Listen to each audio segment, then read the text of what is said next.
ഇന്നത്തെ നമ്മുടെ പുതിയൊരു വീഡിയോയിലേക്ക് എല്ലാവർക്കും സ്വാഗതം. ഇന്നത്തെ നമ്മുടെ റെസിപ്പി നല്ല ടേസ്റ്റി ആയതും അതുപോലെ തന്നെ എണ്ണയിലൊന്നും മുക്കിപ്പൊരിക്കാതെ ചെയ്തെടുക്കാൻ പറ്റിയ ഒരു ഈവനിങ് സ്നാക്കിൻ്റെ റെസിപ്പിയാണ്. അപ്പോൾ വീഡിയോയിലേക്ക് കിടക്കുന്നതിന് മുന്നേ ചാനൽ സബ്സ്ക്രൈബ് ചെയ്യാത്ത കൂട്ടുകാരെല്ലാം ഒന്ന് സബ്സ്ക്രൈബ് ചെയ്ത് സപ്പോർട്ട് ചെയ്യണേ. എന്നാൽ ശരി, നമുക്ക് വീഡിയോ കണ്ടു നോക്കാം. അപ്പോൾ ഇതുണ്ടാക്കിയെടുക്കാൻ വേണ്ടി ചൂടായ കടായിലേക്ക് ഇനി ഈ വെളിച്ചെണ്ണ നല്ല പോലെ ചൂടായതിന് ശേഷം നമുക്കിതിലേക്ക് 2 മീഡിയം സൈസിലുള്ള പച്ചമുളക് ഇതുപോലെ കട്ട് ചെയ്തത് ഇട്ട് കൊടുക്കും. ഇനി ഫ്ലെയിം മീഡിയം ടു ലോ ഫ്ലെയിമിൽ വെച്ച് കൊടുത്തിട്ട് ഇതൊന്ന് വഴറ്റി കൊടുക്കാവുന്നതാണ്. ഇതുപോലെ ചെറുതായിട്ടൊന്ന് വഴറ്റി കൊടുത്താൽ മതി. പിന്നെ ഇതിലേക്ക് നമുക്ക് വേണ്ടത് 2 മീഡിയം സൈസിലുള്ള സവോള ഇതുപോലെ ചെറുതായിട്ട് കട്ട് ചെയ്തത് ഇട്ട് കൊടുക്കണം. ഇതുപോലെ സവോള ഇട്ട് കൊടുത്തതിന് ശേഷം നമുക്കിനി ഇതിലേക്ക് 1/2 ടീസ്പൂൺ ഉപ്പിട്ട് കൊടുക്കും. ഇനി ഇതെല്ലാം കൂടി നമുക്ക് നല്ല പോലെ ഒന്ന് ഇളക്കി യോജിപ്പിച്ച് കൊടുക്കാം. ഇതുപോലെ നന്നായിട്ടൊന്ന് ഇളക്കി കൊടുത്തതിന് ശേഷം നമുക്കിനി ഇതിലേക്ക് 1/2 ടീസ്പൂൺ ഇഞ്ചി വെളുത്തുള്ളി ചതച്ചതും കൂടെ ചേർത്ത് കൊടുക്കാം. ഇനി ഇതെല്ലാം കൂടി നമുക്ക് നല്ല പോലെ ഒന്ന് വഴറ്റി കൊടുക്കാവുന്നതാണ്. അങ്ങനെ ഇപ്പോൾ ഇതാ സവോളയെല്ലാം അത്യാവശ്യം വാടി കിട്ടിയിട്ടുണ്ട്. ഇനി ഇതിലേക്ക് നമുക്ക് മസാലപ്പൊടികൾ ചേർത്ത് കൊടുക്കാം. 1/4 ടീസ്പൂൺ മഞ്ഞൾപ്പൊടി, 1/2 ടീസ്പൂൺ കുരുമുളക് പൊടി, 1/4 teaspoon garam masala, 1/2 teaspoon chicken masala, 1/2 teaspoon മുളക് പൊടി. ഇത്രയും ചേർത്ത് കൊടുത്തിട്ട് നല്ല പോലെ ഒന്ന് വഴറ്റി കൊടുക്കാം. ഈ സമയത്ത് ഫ്ലെയിം ലോ ഫ്ലെയിമിൽ വെച്ച് കൊടുക്കണം. ഈ പൊടികളെ പച്ചമണം മാറുന്നവരെ വേണം ഇതുപോലെ വഴറ്റി കൊടുക്കാൻ. അങ്ങനെ ഇപ്പോൾ ഇതിപ്പോൾ ഞാൻ നല്ല പോലെ വഴറ്റി കൊടുത്തിട്ടുണ്ട്. ഈ പൊടികളെ പച്ചച്ചൊവയെല്ലാം ഒന്ന് മാറി കിട്ടിയിട്ടുണ്ട്. ഇനി ഇതിലേക്ക് നമുക്ക് കുറച്ച് കറിവേപ്പിലയും മല്ലിയില കട്ട് ചെയ്തതും കൂടെ ചേർത്ത് കൊടുത്തിട്ട് നല്ല പോലെ ഒന്ന് ഇളക്കി യോജിപ്പിച്ച് കൊടുക്കും.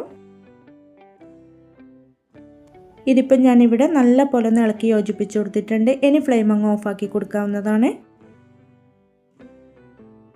ഇനി ജാറിലേക്ക് 250 കപ്പിന് 1/2 കപ്പ് മൈദപ്പൊടി ഇട്ട് കൊടുക്കാം. കൂടെ ഇതിലേക്ക് ഒരു മുട്ട പൊട്ടിച്ചൊഴിച്ച് കൊടുക്കണം. പിന്നെ 1/4 കപ്പ് പാല്. ഇതുപോലെ പാല് ചേർത്ത് കൊടുത്തതിന് ശേഷം നമുക്കിനി ഇതിലേക്ക് 1/4 ടീസ്പൂൺ ഉപ്പ്, 1/4 ടീസ്പൂൺ ബേക്കിംഗ് സോഡ ഇത്രയും ചേർത്ത് കൊടുത്തിട്ട് ഇത് നമുക്ക് നല്ല പോലെ അടിച്ചെടുക്കണം. അങ്ങനെ ഇപ്പോൾ ഇതിപ്പോൾ ഞാൻ നല്ല പോലെ അടിച്ചെടുത്തിട്ടുണ്ട്. ഈ ഒരു പരുവത്തിനാണ് ഇത് അടിച്ചെടുക്കേണ്ടത്. ഒരുപാട് ലൂസായി പോകാനും പാടില്ല, എന്നാൽ ഒരുപാട് കട്ടിയായി പോകാനും പാടില്ല. ഈ ഒരു പാകത്തിന് വേണം ബാറ്റർ റെഡിയാക്കി എടുക്കാൻ വേണ്ടി.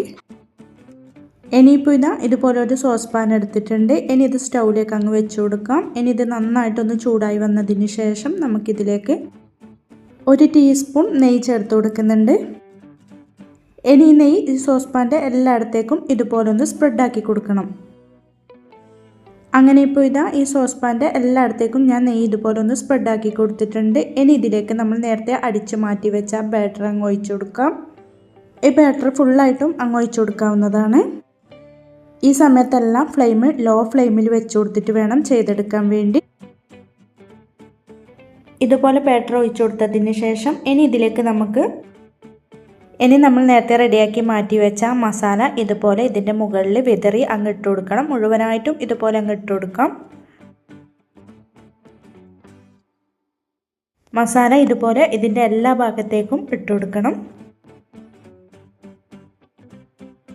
അങ്ങനെ ഇപ്പോൾ മസാല ഞാൻ ഇതുപോലെ എല്ലായിടത്തേക്കും എത്തുന്ന രീതിയിൽ ഇതുപോലെ അങ്ങ് ഇട്ട് കൊടുത്തിട്ടുണ്ട്. ഇനി നമുക്കിതിൻ്റെ മുകളിലേക്ക് പുഴുങ്ങിയെടുത്ത മുട്ട വേണം. ഞാനിവിടെ 3 മുട്ട പുഴുങ്ങിയെടുത്തിട്ടുണ്ട്. ഇനി ഇത് നമുക്ക് ഇതുപോലെ 2ആയിട്ട് കട്ട് ചെയ്തെടുക്കണം. ഇനി ഇതിൻ്റെ മുകളിലേക്ക് ഓരോന്നും ഇതുപോലെ അങ്ങ് വെച്ച് കൊടുക്കാവുന്നതാണ്.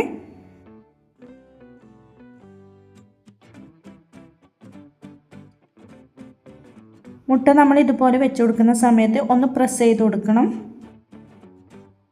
അതിലൊന്ന് ഒട്ടി നിൽക്കാൻ വേണ്ടിയാണ് മുട്ട ഇതുപോലെ പ്രസ് ചെയ്ത് കൊടുക്കണം എന്ന് പറയുന്നത്. അങ്ങനെ ഇപ്പോൾ 3 മുട്ട കട്ട് ചെയ്തതും ഞാൻ ഇതുപോലെ തന്നെ അങ്ങ് വെച്ച് കൊടുത്തിട്ടുണ്ട്. ഇനി നമുക്കിതിൻ്റെ മുകളിലേക്ക് ഒരു 1.5 ടേബിൾ സ്പൂണോളം ടൊമാറ്റോ സോസ് ഇതുപോലെ അങ്ങ് സ്പ്രെഡാക്കി കൊടുക്കാം. ടൊമാറ്റോ സോസ് നിങ്ങളുടെ കയ്യിൽ ഇല്ലയെന്നുണ്ടെങ്കിൽ അത് സ്കിപ്പ് ചെയ്യാവുന്നതാണ്. ഇതുപോലെ ടൊമാറ്റോ സോസ് ആക്കി കൊടുത്തതിന് ശേഷം നമുക്കിനി ഇതിൻ്റെ മുകളിലേക്ക് കുറച്ച് മല്ലിയില കട്ട് ചെയ്തത് ഇതുപോലെ അങ്ങ് വിതറി ഇട്ട് കൊടുക്കാം.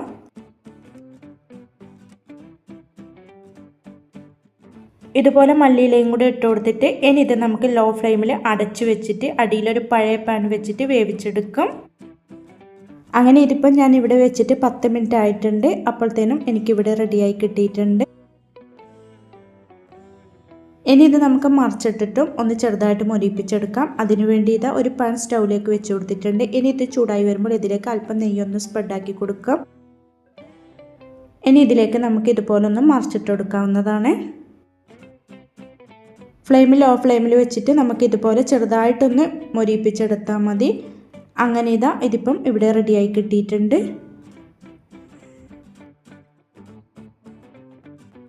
മുട്ട കൊണ്ട് വളരെ സിമ്പിളായിട്ട് ചെയ്തെടുക്കാൻ പറ്റിയതും അതുപോലെ തന്നെ എണ്ണയിലൊന്നും മുക്കിപ്പൊരിക്കാതെ ഉണ്ടാക്കിയെടുക്കാൻ പറ്റിയ ഒരു സ്നാക്ക് ഇവിടെ റെഡിയായി കിട്ടിയിട്ടുണ്ട്. കുട്ടികളൊക്കെ സ്കൂൾ വിട്ട് വരുന്ന സമയത്ത് നമുക്ക് വളരെ സിമ്പിളായിട്ട് ഉണ്ടാക്കി കൊടുക്കാൻ പറ്റിയ ഒരു സ്നാക്ക് തന്നെയാണിത്. ഇത് നമ്മൾ ചൂടോടുകൂടി തന്നെ കഴിക്കുമ്പോഴാണ് കൂടുതൽ ടേസ്റ്റ് കിട്ടുന്നത്. അപ്പോൾ ഇതുപോലെ എല്ലാവരും ഒന്ന് ട്രൈ ചെയ്ത് നോക്കാനും വീഡിയോ ഇഷ്ടപ്പെടുവാണെങ്കിൽ മറക്കാതെ തന്നെ ഒന്ന് ലൈക്ക് ചെയ്യാനും കമൻറ്റ് ചെയ്യാനും സബ്സ്ക്രൈബ് ചെയ്ത് സപ്പോർട്ട് ചെയ്യാനും മറക്കല്ലേ. ഇൻഷാ അല്ലാഹ് അടുത്തൊരു പുതിയ വീഡിയോ ആയിട്ട് നമുക്ക് വീണ്ടും കാണാം. Thank you for watching.